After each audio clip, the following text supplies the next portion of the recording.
The last two exercises worked on the fundamental skills of horizon control and sweeping. We are going to build on that with two other techniques important to arthroscopic visualization: telescoping and periscoping. Telescoping is when you move the arthroscope into or out of the joint. As you do this, your field of view either expands or narrows. One of the most common mistakes young arthroscopists make is that they are too close to the object that they are trying to look at. If faculty say get perspective or increase your field of view, what they are telling you is to back up. When learning, in general, it is easiest when you have the widest field of view possible. You want to pull back as far as you can without falling out of the joint. Periscoping takes advantage of the angle of the arthroscope.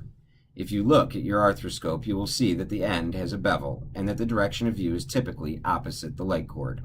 This angle allows the surgeon to have a wider total field of view than an arthroscope without an angle. For most joints, you will be using a 30-degree arthroscope. Many surgeons use the clock face analogy to describe where the angle is pointing. If someone says to you, look at 3 o'clock, this means to orient your arthroscope to look 30 degrees to the right. A mark on the video display typically indicates the direction of view. A 70-degree arthroscope is sometimes helpful in cases where you want to see around a corner, such as PCL reconstruction or distal clavicle excision. This wider peripheral field of view does, however, come at a cost of an increased central blind spot. The goal of this module is to use some combination of telescoping and periscoping to visualize the black central portion of the target with a small ring of blue around it.